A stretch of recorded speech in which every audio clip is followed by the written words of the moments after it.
welcome all the candidates who are here tonight and applaud their efforts to serve the people of Woodridge.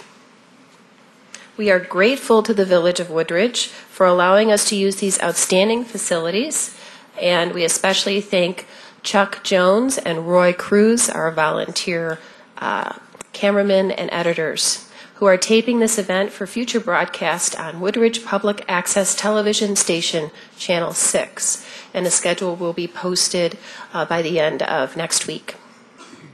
Before I introduce our moderator for this evening, I'd like to tell you a little bit about the League of Women Voters. Women earned the right to vote in our country in 1920 when the 19th Amendment was passed. Virtually simultaneously, the women who had worked so hard for the amendment founded the League of Women Voters right here in Chicago in 1920. The League worked to educate women voters and to advocate for issues important to women and children. The Downers Grove League began in 1921 and is one of two oldest leagues in the state of Illinois. The League is and has always been nonpartisan in that we never support or oppose candidates. Two of the most important things we do are voter registration and voter education.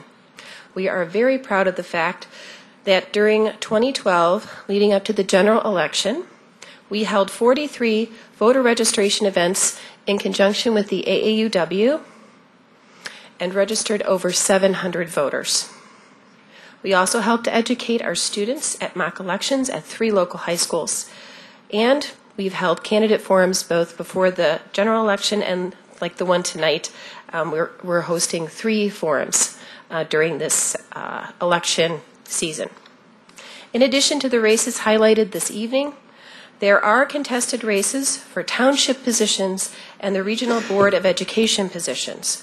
We strongly encourage all voters to go to the DuPage Election Commission website before voting and research all of the candidates before the election. There are tools on our league website, and also on the Naperville League website has information about the Regional Board of Education candidates. The league invites both men and women to become members. I believe we are passing around a clipboard where you can sign your name, and if you're interested in receiving information about our upcoming events or membership, we would welcome you to become a member. Now I am pleased to introduce our moderator. Laura Kratz has been active in the Elmhurst League of Women Voters since joining in 2001. In addition to serving in various capacities on their board, she has also served 2 terms as its president. Laura also served on the state level as an issue specialist working on air quality and energy issues for several years before becoming vice president of the State League, managing its broad range of issues and advocacy activities. Over the past 8 years, she has moderated candidate forums and public policy debates for numerous leagues and communities in the western and northwestern suburbs. We welcome Laura.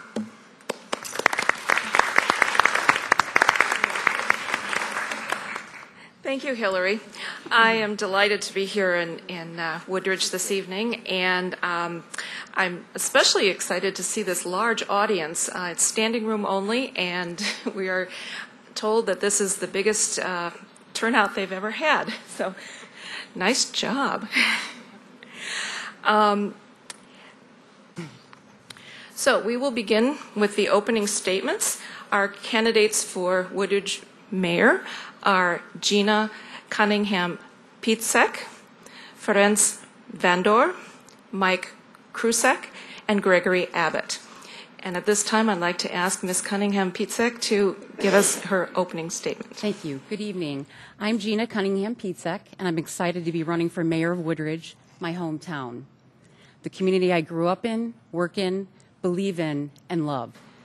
Growing up in Woodridge was great. We moved here in 1967. It was a small town, but quickly everything was developing, and I wanted it to grow, and I watched it grow right as I was growing up. Woodridge has always been a vibrant community, strong in volunteerism. We are a changing community, and I embrace that change while appreciating our rich history and knowing we have an exciting future. I attended school here and worked at a bank in high school. It was where I found my career and work passion. I've spent professionally over 25 years as a business development and community banker in Woodridge, dedicated to building business and relationships. As market president of Bridgeview Bank, I continue to build business in Woodridge today. I'm a proud volunteer, and I'm proud of my volunteer service in Woodridge, which spans over 30 years. I'm fortunate to have been involved with the Woodridge Chamber as a board member from 1984 to 2004, and past president, also past chair of the Women in Business. I am president of the Woodridge Rotary Club, board member of the West Suburban Community Pantry. I serve on St. Scholastica's Finance Committee, and I am a friend of the Resource Center. I'm very proud to represent our community as a village trustee for 9 years. I have served the village for over 30 years, including the Economic Development Committee, Quality Community Task Force, and the Police Pension Board. I truly believe in our community, our residents, our employees, our business. I'm a doer. I'm positive, inspired, fair. I'm a leader as well as a volunteer. I shop Woodridge. I want to make a difference in every way possible. My experience as well as my faith, passion, and love for Woodridge, with 45 years of being a part of this community, I want to build on the excellence in Woodridge, and this is why I'm running for mayor. Thank you. Please hold your applause until the end of the forum. Next, we have Mr. Vandor. Good evening. I am Ferenc Vandor, and I'm a candidate for mayor. I have lived in Woodridge since 1983, and since then, Woodridge has had only one mayor. I believe that no one should be in that position for 30 years. That is not a true democracy, but only an illusion. If elected, I would initiate a referendum and propose an ordinance to limit both the office of the mayor and the trustees. After meeting with village residents, it is clear that the #1 priority is the continuing increase of residential property taxes. The senior citizens are forced to move, and the younger generation are discouraged because they cannot meet the tax burden. We have to do everything possible to curtail this trend. I am fiscally conservative and will do everything possible to prevent taxes from increasing. If this means cutting back on expenditures and expansion, it should be seriously considered. I understand the importance of the business community. However, I believe that the citizens' interest should be the priority always. I have been married for 40 years. I have 3 children who attended the excellent school systems in Woodridge and Downers Grove North. I have been an attorney since 1978. From 1980 and to 1986, I was employed with the U.S. Department of Justice in Chicago. In 1986, I opened up my own immigration law office in Chicago and an additional office in Naperville in 2002. Although I am still practicing, I have the freedom to devote whatever time it will take to perform my duties as mayor to the best of my ability. Thank you. Thank you. Mr. Krusek. Hello, I'm Mike Krusek. I'd like to thank the League of Women Voters for holding this forum. I'd like to thank all of you for coming out on this wonderful spring evening. And I'd like to really thank Mayor Murphy for his 32 years of service. I think he's done a wonderful job in leading Woodridge to where we are today. And while these are certainly going to be big shoes to fill, I have to say that there's one big positive. Woodridge will no longer have a Green Bay Packer fan as its leader. And that's what this election is all about, leadership. Who's going to lead Woodridge for the next 4 years? There's 4 of us up here that you're going to get to choose from. And I happen to believe that I'm the best person for the job. In 2008, Mayor Murphy gave me one of the highest compliments by calling me a leader of leaders. I'm looking forward to bringing these ideas, this leadership, innovative solutions, and a real openness to our government as your next mayor. I'm looking forward to confronting the challenges that we will all be facing head on. I've already outlined some of my plans, which you can find on my website. Ideas like the Woodridge Youth Commission, reinvestment in our business community, and more to come. We will look to lower property taxes, but we're going to do it in a balanced and sensible way. I want to make sure that we keep the services that the village provides up to the standards that all of you expect. We're going to make sure that we get value for our tax dollars, and we're going to maintain the quality of life that all of us value. I look forward to using my leadership and business skills as a financial advisor to make Woodridge a place that we all are proud of and proud to call home. Thank you. Thank you. Mr. Abbott. Hello. Good evening, everyone. My name is Greg Abbott. I'm a village trustee here in Woodridge, and I'm excited to run for mayor. I've lived in town for 10 years with my wife, Diane, and my 3 children. Their ages are 11, 9, and 6. We moved here about 10 years ago. I'm a lawyer. I went to the University of Notre Dame. Don't hold the lawyer thing against me. I went to the University of Notre Dame. When I graduated law school there, I started working for the Illinois Attorney General's office. After 5 years there, I went into private practice, and I have a solo practice in Downers Grove. I volunteer in the community. I coach baseball in Woodridge. I'm a Cub Scout treasurer in my kids' Cub Scout Pack 101, and I'm on the board at Our Lady of Peace School. My priority as mayor, it's kind of simple, but it's real important. One is to cut spending. Another is to lower property taxes. We're in one of the toughest economic times in anyone's memory, and we need to do what we can do on our end to lessen the burden on taxpayers. Another thing we need to make sure we do, though, is to preserve the good core services that we provide. Local government is the most important government because it affects your daily life. We're the ones in charge of making sure the roads are in good shape. We're the ones in charge of making sure you have good police protection and safe neighborhoods. And we must never compromise on those goals and on those chores that we're tasked to do. And the other thing I would like to do that I think might be a little bit of a change in Woodridge, but I think it would be a good change, is try to open up government a bit. One thing I would like to implement is citizen advisory boards. As a village trustee, there are times when I'm there to vote on something, and I really wish there had been more chances for community input.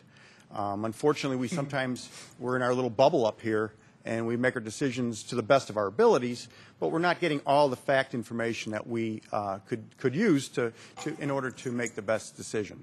So I'm excited about the future of Woodridge, and I look forward to the opportunity to lead you. Thank you. Okay. Our first question comes from the League of Women Voters, and you'll each have 1 minute. Mr. Vander, you'll go first. If elected, please list in order of importance your top 3 priorities. Keep property taxes from escalating, create new programs to benefit the retired persons of the village, encourage and elevate recycling efforts, thus to reduce waste and associated cost. Mr. Krusek? Maintain the services that we currently have, hopefully at levels where we can reduce what we need to take in property taxes. This is going to be especially important, though, as we see that the state of Illinois will be giving us less revenue as we go forward. Unfortunately, we live in Illinois, and not much we can do about that. So maintain services at levels where we have them right now. The Woodridge Youth Commission is going to be one of my priorities to get that established. It will not impact the budget. And the third is to foster much greater cooperation between the various taxing bodies. I think that's one of the areas that we can really use to save property tax dollars, because that's where the majority of our dollars go, is to the other taxing bodies. So I want to sit down with all of them and go over exactly how it is that we can work together to share expenses, share resources, and cut taxes. Thank you. Mr. Abbott? Thank you. My 3 priorities would be to cut spending, and I think one of the ways we can do that is to go to zero budgeting. Many businesses use this method of budgeting. Rather than taking last year's budget and just start tacking on increases and things of that sort, break it down every year, build up a new budget. That way, if there are things that no longer need to be in the budget, they're more easily taken out. And if there are things that are in the budget, you have to justify every item in there. And I think that leads to a leaner, more efficient budget. I need to focus on core need to focus on core services. Obviously, we're charged with the most important things: police protection, safe neighborhoods, and to make sure that our roads and bridges and sidewalks are in good shape. We should never compromise, and we must never compromise, and we don't have to. I think it can be done as long as that is the focus of the administration. And third is to open up government so that we do get more citizen input. Unfortunately, now our citizen input usually comes kind of at the very end of the process, and I think what we need to do is get people in early in the process to help shape where our village will go. Thank you. Thank you. Ms. Cunningham-Pietzek. Thank you. First, I would like to continue our conservative budget process and financial management. To me, this is to be good stewards of all of us. And I think we do our best, and I think we have some room to work. We are very diligent in this area, but I believe that it has helped us really sustain and be in a strong financial position that we are in our village today. Quality of life, as was talked about earlier, continuing to deliver superior services in a fiscally responsible manner. I believe we are also stewards of that. And continuing to expand business development and redevelopment to reduce the residential tax burden. So those are my three top. Thank you. Okay, so now we're going to switch to our first question from the audience. And Mr. Krusek, you'll go first. When is it appropriate and under what circumstances should the power of eminent domain be used? I think that the circumstances when eminent domain should be used are as a last resort. And I'm assuming that we are talking here about the shopping center on 83rd and Jane, so I'll be specific about that. I think that it is an appropriate use if we have not been able to come to terms with the owner of the property, which we have not, and we have a project ready to go, which I fully support in the Athletic Recreation Center, excuse me. So in that case, I think it is appropriate, and it's still something, though, that I would use as a last resort. Negotiations have not gone anywhere. So I think that we can look at that because that corner needs to be redeveloped. Thank you. Mr. Abbott?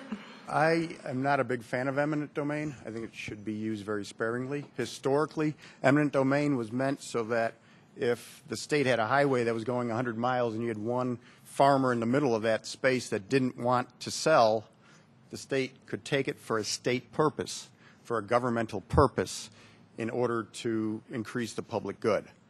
Unfortunately, that eminent domain power has spread.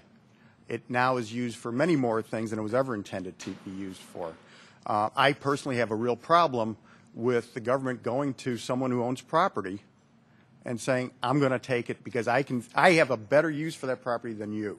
To me, that's problematic because today it might be the guy on 83rd and Janes. Tomorrow it might be somebody down the street, and maybe 2 weeks from now it might be you. And to me, there's a real problem with that. We need the government. It shouldn't be in the business of taking personal property from people who don't want to sell, unless there's a very, very, very stringent need, such as a highway or something like that. Thank you. Ms. Cunningham-Pietzek? Yes, thank you. I agree in this circumstance, even though a last resort, it is appropriate. I've spent approximately 4 years volunteering and listening with our park district to our residents who are asking for this service in our community. And as it was said earlier, this area needs redevelopment. The neighbors in that area deserve redevelopment, and our community does as well. Thank you. Thank you. Mr. Vandor? Yes. Number one, I would question the need for this facility. Does the village of Woodridge really need this? Number two, I would also agree with Mr. Abbott that the test to authorize and to justify taking of somebody else's property, the state must have a compelling interest. I don't believe that that exists by any standard in this case. I believe that if the owner takes this to court, could take years of litigation and hundreds of thousands of dollars of legal fees which of course will be covered by the residents of Woodridge. I think it was very imprudent decision to allow to go ahead with this. Okay, thank you. Now we'll move to our second question from the audience. Mr. Abbott, you will go first. What priority do you place on preserving open space in Woodridge? I put a very high priority on open space in Woodridge. When you look at a town, you look at the quality of life, and one of the most important things is open space and green space. It allows for recreation. It's nice to look at. It prevents too much density. And I think we need to do everything we can in order to try to preserve open space. I think the 44 acres, the green, keep green space green, I was on board with that 100%. I think that green space should be kept green, and I don't want to see any concrete trucks going into that space to develop it. I think we need to focus on keeping it green, putting trails, benches, things of that sort in there so that it remains a peaceful, tranquil part of Woodridge. So I'm a big fan of green space. My family utilizes green space. We enjoy it, and I would fight to make sure we keep all the green space that we have in town green. Thank you. Thank you. Ms. Cunningham-Pietzek. Thank you very much. I agree. This is a top priority. Growing up here, that is one of my favorite things about Woodridge. We're Tree City, USA. We have beautiful parks. We're going to be looking at the land here at Town Center and really what our village priority is. And this is where we are going to reach out and ask you to please share what you would like the Town Center land to be. I know that once green space is gone, it's gone. It's hard to get that back. So I stand for preserving green space. Thank you. Thank you. Mr. Vander? I also agree with the two previous comments. Yes, I think that we need as much green space as possible, and I would support any efforts which would include preserving them. I agree with, like I said, with the two previous statements. Thank you. Mr. Krusek? And I'll make it unanimous. I certainly agree that green space is important. It goes to the quality of life. It goes to balance. Business development, while important and while helping to reduce tax burdens, is not all there is to living in Woodridge. And I think that both the Keep the Green Space Green group and the Keep the Village Green group have done a great job in making sure that we preserve those areas. Thank you. We're going to move on to the third audience question. Mr. Krusek, you will be the first to respond. Do you have any employment or other responsibilities which might prevent you from regularly attending board meetings? Not at all. I'm a financial advisor. I'm independently employed by myself, and so I make my own schedule. So I am able to get to meetings morning, afternoons, evenings. It doesn't matter. I have no conflicts at all. Mr. Abbott? There would be no problems, no conflicts. I've been on the board for 2 years, and I think I've missed one meeting in those 2 years. That was because of a family thing. So, no, I'm self-employed also. So I, too, like Mike, get to make my own hours, and I can be here, and I will be here, and I have no pressures on my time that would keep me from being mayor and doing the job to the fullest of my abilities. Ms. Cunningham-Pietzek? Yes, thank you.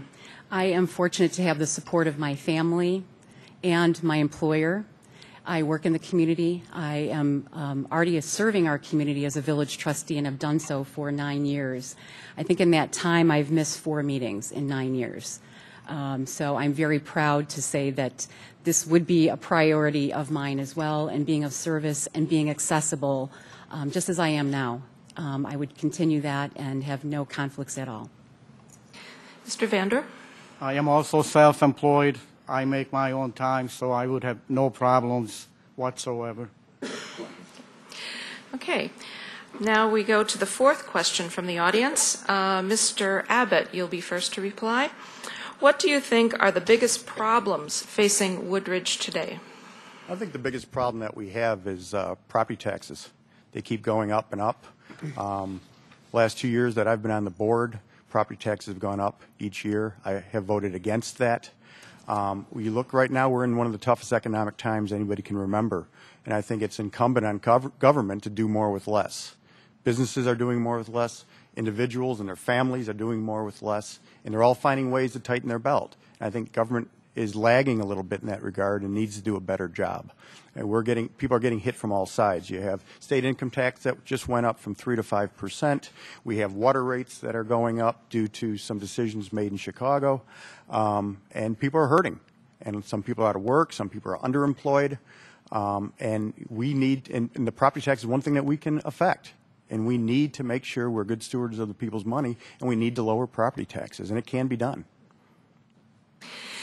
Ms. Cunningham-Pietzak. Thank you. Well, I think the impacts of the economy probably are on the top of my list. And continuing our village strategic management process and conservative budget process, which I spoke about earlier, as well as just overall prudent fiscal management in order to address infrastructure needs that we will be having, pension reform, and establish other revenue sources in order to avoid cuts in services which would be directly related to quality of life. And I'm all for engaging our community and having discussions about what are the priorities of our community and really being informed and making the best decisions possible, whereas we're preserving the excellence in our community, in the schools, in our businesses, and our community overall. Thank you. Thank you. Mr. Vandor?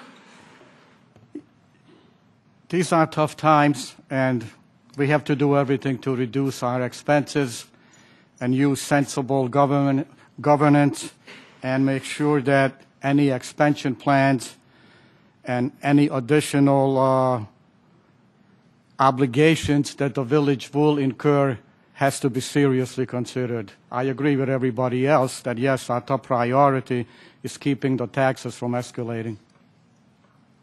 Thank you. Mr. Krusek? What I see as one of the biggest issues is the continuing shrinkage of money that we're going to be receiving from the state of Illinois. Motor fuel tax revenue is down. The state just doesn't have the money to be able to continue to give back to the village, and so we're going to have to figure out ways to either replace that revenue or to spend less. We're going to have to use technology. We're going to have to become more efficient. We're going to have to do everything in our power to make sure that we can overcome those issues that we're going to be facing with revenue shortfalls. Property taxes, yes, we're going to see if we can get property taxes down, but when you look at what the village takes for property taxes out of our total tax bill, there's not as much room as where I think we have the ability to go meet with our other taxing partners and help them get their taxes down. Okay, thank you. On then to question number 5. Ms. Cunningham-Pietzak, you'll begin. In your view, what is the ideal relationship between the mayor and the village manager? Well, I believe in working together works, and it's something I stand by. As dedicated servants in our community, I believe we will work together in order to address whatever comes before the village. Being diligent, stewards. I know the character and quality, and I truly believe that we will work together to make the difference in Woodridge. So I think it needs to be a good, open, honest, transparent relationship, and one that benefits every resident and every business in Woodridge. Thank you. Mr. Vandor? I believe that that the mayor has to get along with the village manager. It has to be a team, so there has to be a constant and intelligent communication between them. If there's a problem, they have to sit down and talk about it and make sure that they could come to an agreement which will benefit the village ultimately. Thank you. Mr. Krusek? I would look at it as if it were a business. The mayor and the board are your chairman and board of directors, and the village administrator is going to be the president and CEO. That's the person responsible for the day-to-day running of the village. And it's very important that the mayor has trust in the person who's there, who's that head employee, if you will. It's very important that they're on the same page, because the mayor and the board are the ones who are going to direct that person to direct all of the rest of the village staff on what it is that they need to be doing. What are our goals? What is it that we want done? And so it's an important relationship and one that you have to have two people that are on the same page. Thank you. Mr. Abbott? It is an important relationship, and I think if you see the towns that function best, there's usually a good working relationship between the mayor and the village administrator. But kind of like Mr. Krusek says, we're looking, the board and the mayor set policy. It's up to the village administrator to execute that policy. So the administrator has to understand that the board does set that policy and then do the best job the administrator can do to implement that policy and to make it effective. So it's very important. It's a very important relationship. But I think the keys to any relationship is being honest, clear, make it clear what you're expecting of someone, and then holding them accountable. Okay, thank you. On to question 6. Mr. Vander, you'll go first. Under what circumstances do you see property taxes increasing, and then it says decreasing? Unfortunately, it would appear to me that the property taxes are increasing. I realize that there is less money that's going around, and I also agree with Mr. Krusek that the amount of taxes that the village takes on from our taxes, from the property taxes, is really not as high as some other communities. As far as it's decreasing, unfortunately, I don't see that is coming in the near future. Mr. Krusek? If I'm the mayor, I want to see them decreasing. I pay taxes too. And the way that you do that is you start with saving $1. Find $1 that you can save, that'll lead to another dollar and then another dollar. We aren't going to start by looking to save $1 million or $2 million. You start with just $1 and you go from there. There's always going to be areas that we can look to save money in. There's always going to be things that can have just a little bit cut out of them. And if you start there and you move forward from that point, I believe that we can keep the property tax decreasing rather than increasing. And again, I'll go back to my point. The village takes a very small amount of our property tax dollars. The real opportunity lies with working with our other taxing partners to reduce their levies. Mr. Abbott? Well, property taxes can be decreased, and that's one of my goals, and it will be done. It can be done. To me, it's an issue of leadership. Now, for the last 2 years on this board, the property taxes have gone up, have been raised. The tax levy has gone up. For 2 years, I voted against that. To me, you get what you really want. You get what you work for. And if your goal is that property taxes are not going to go up, you can make that happen. When people start saying, oh, well, I really don't want property taxes to go up, I guarantee you, property taxes are going up. The only way you keep property taxes from going up, the only way you lower them is to have that be the directive that is your goal, and you work towards it and you can accomplish it. We have a great opportunity because our trend lines are showing that sales taxes are going up. Well, that gives us a great opportunity to give people relief on property taxes because we're going to be bringing in more money on sales taxes. We can lower property taxes because we've got the additional revenue coming in. So if we keep spending flat, sales taxes going up, we can decrease property taxes. It's a matter of will. It's a matter of leadership. Ms. Cunningham-Pietzek? Well, thank you. I concur with what's been said here already. However, good stewards ensure good governance. And what I mean by that is it is a very difficult economy that we have been going through and coming out of. And yes, there's some trends up. Sales tax is increasing. The impact maybe down the road is something that we are going to have to plan for, but we've always been doing that. We are prudent as a village on our looking at our budget, and we review that constantly. It's something that we work. It's a working budget. And I think if we are very conscientious about our spending and we do take the stand of watching every dollar, we will continue to be able to either stay and hopefully eventually reduce, but I would not hope to raise taxes.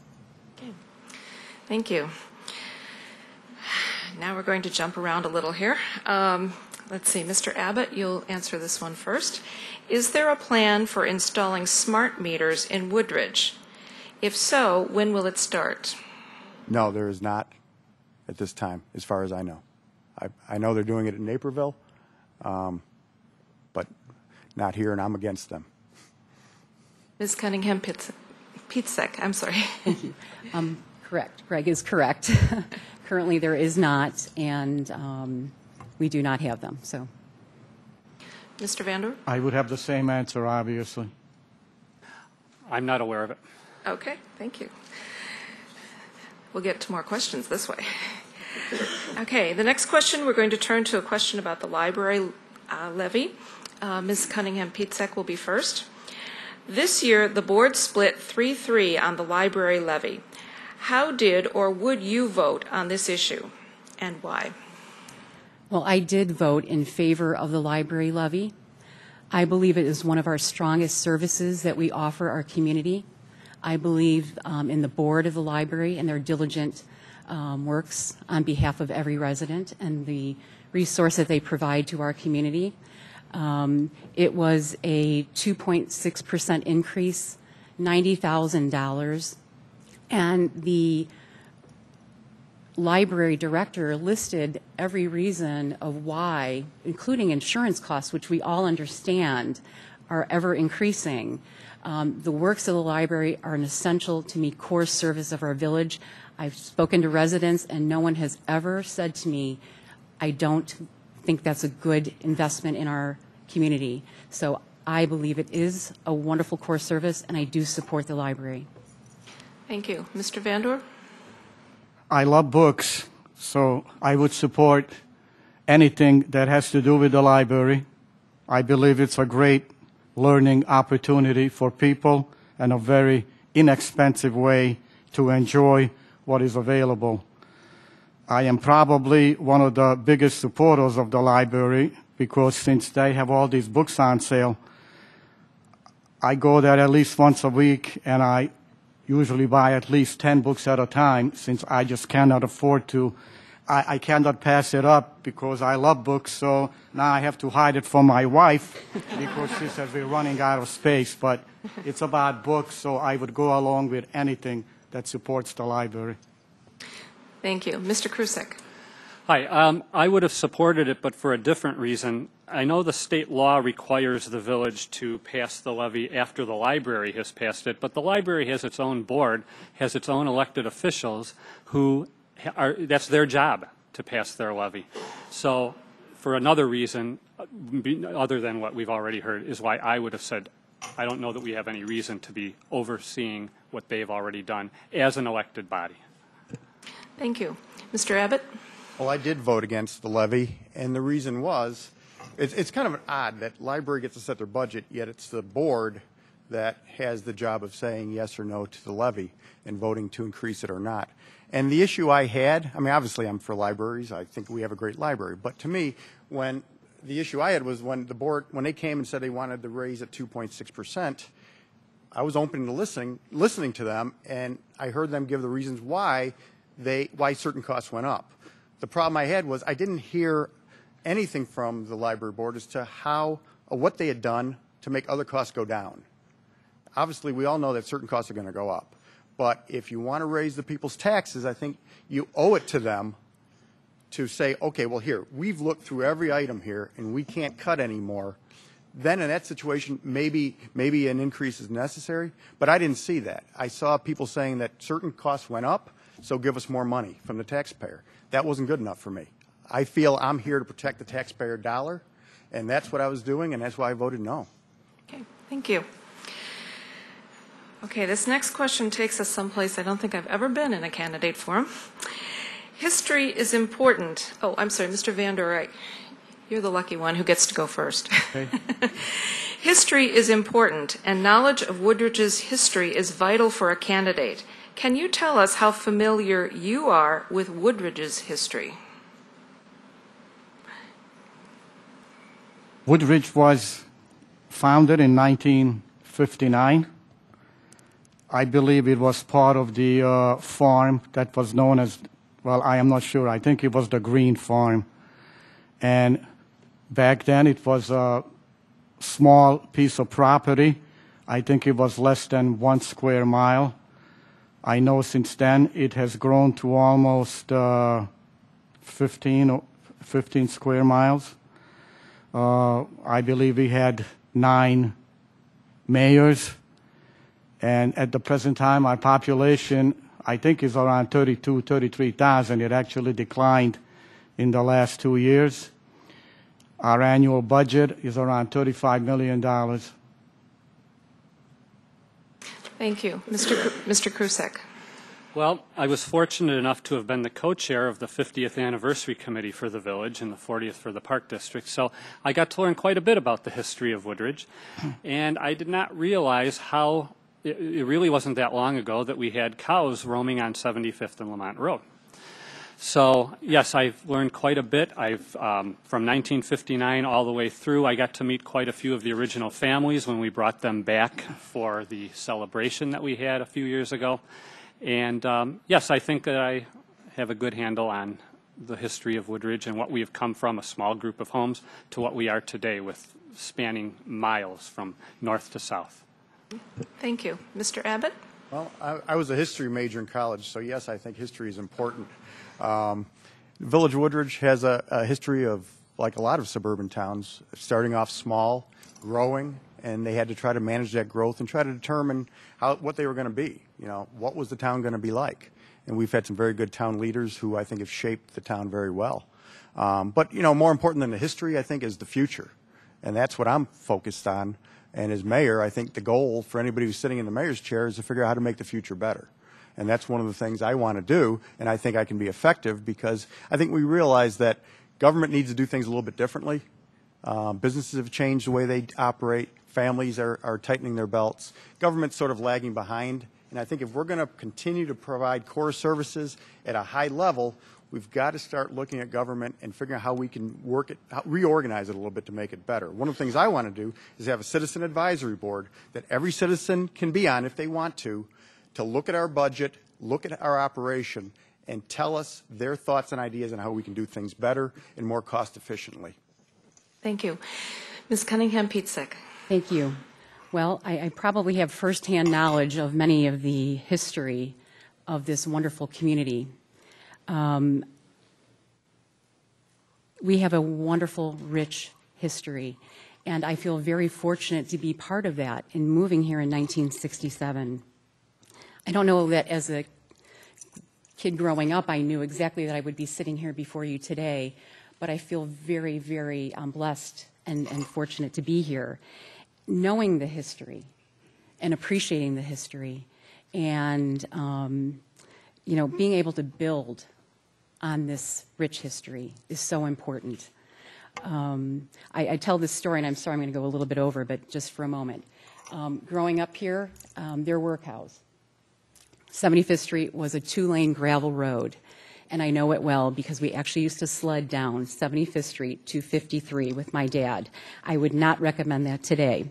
But I am very thankful that I've had such a wonderful relationship with Woodridge. Thank you. Sorry about that. Thank you. Okay, I think we're going to do one more audience question, and then we'll go to closing statements. For this one, Mr. Vander, you'll go first. DuPage County is currently engaged in a county-wide project known as Forward, which works for better health on a county-wide basis. If elected, would you be willing to take a visible, active role in promoting better health for the citizens of Woodridge?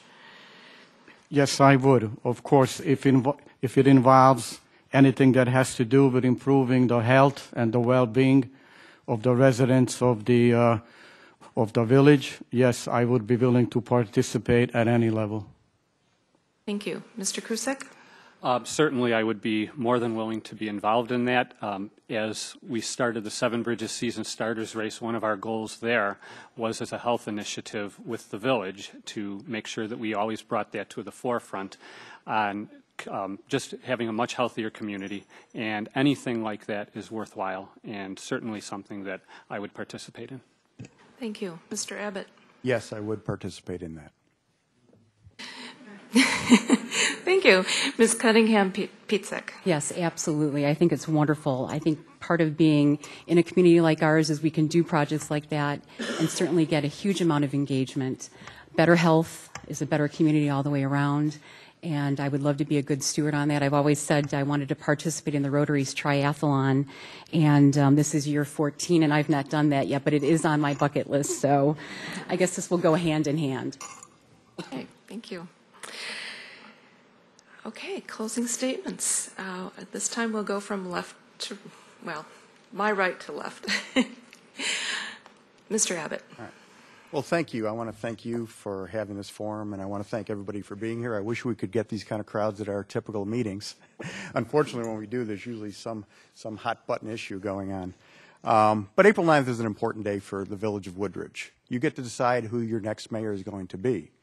I'm asking for your vote. I think I'm the best candidate. In order to be a good mayor, what I've learned in 2 years on the board, I think there's certain things you need. One is you need leadership. You have to have a set of ideas, things you believe in. One of the things I believe in is property taxes should not and will not go up. And under my watch, it won't, because I'm going to make sure it won't. And it can be done. If you care enough and you make it a focus, it can be done. The other thing I think is experience. We have a $40 million budget. That's a big responsibility. And I think it probably should, it's best in the hands of people who have worked with the budget, who are familiar with the budgets. I've looked through the budget. They're this thick. They're about twice the size of a phone book. And I've looked through there, and I've scoured it, and I've worked with it. And I think that gives you a leg up when you do sit in the mayor's chair. It's an important job. Mayor Murphy, I'm sure, can attest to that. It's a very important job, and it's not something that you should be learning on the job. And I like to think that my experience and my leadership make me a good candidate for mayor. Thank you. Okay, Mr. Krusek. Thanks again for coming this evening. Before long, April 9th is going to be here, and we're going to have a new leader to open up the next chapter of the Village of Woodridge. We're going to have a person that I hope everyone here can support. When the election is over, it's over, so let's make sure we get behind the winner. Let's keep working to make Woodridge a community that we're all going to be proud of. And although we certainly have our challenges in front of us, I think it's also a time of great opportunity. I prefer to look at every challenge as an opportunity. There's a lot we can do, a lot we can accomplish together. So as we continue to move forward, let's make Woodridge a place that other communities are going to want to emulate. Let's always work towards what we could be. I would ask all of you, when you vote April 9th, vote for me. I think I am the person best able to lead the village for the next 4 years. Thanks a lot, and enjoy the rest of the evening. Thank you. Mr. Vandor? Thank you for everybody for showing up here tonight. It would appear from all the comments from the previous candidates that I don't have the experience, certainly not on the village level. I would just like to tell you that I ran for trustee in 1989. I was removed from the ballot because I didn't staple the pages and I didn't number the pages. In 1997, I ran for mayor, but I was defeated by Mr. Murphy. In 1999, I applied to be a member of the Board of Police Commissioners, but I was not selected. I have not, nor will not accept or solicited any contributions from any source. If elected, I will not favor any group or any other individual. I would like to ask you to please consider me for your next mayor. I don't feel comfortable bragging about myself, but I feel that I can do the job. Thank you. Thank you. Ms. Cunningham-Pietzek. Thank you very much. Thank you, everyone, for coming out this evening. On April 10th, when we wake up, I want Woodridge to have a mayor who is experienced in good governance and passionate about service, who understands what we value as a community and knows the importance of serving the citizens and businesses of Woodridge, always putting you first. A mayor who cares about our community, knows our history, and has a vision for our future, and never stops dreaming of our potential. It's hard. I'm a humble person as well, but that is me. That's Gina. I'm dedicated, inspired, and I've been dreaming of this for as long as I can remember, but wouldn't admit. It is in the spirit of excellent works, great stewardship, and desiring to make a difference with the utmost care. I have dedicated myself and am here before you tonight running for mayor. With your help and working together, we will make Woodridge even stronger, a more vibrant community, and we will grow and flourish. We have a strong community spirit, and Woodridge is an excellent community. We all have a stake in our future, and I know we have an exciting future. I will do what I have pledged. I will work tirelessly for our community. And yes, we have work to do. I am proud to be here before you this evening. I thank you for this incredible opportunity to serve and represent the community that I love. I am humble I'm sorry, and proud. your time is up. That's Yeah. okay, thank you. I'm sorry. I I thought you had can't- 2 minutes, so I apologize. No, I'm sorry. I can't quite see the signs from over here either. Oh, that's okay. But I would like to thank all the candidates for pretty much following the rules and being very respectful to one another, and also thank the audience for participating. We had great questions, and you've been perfect. So give everybody a round of applause. Thank you.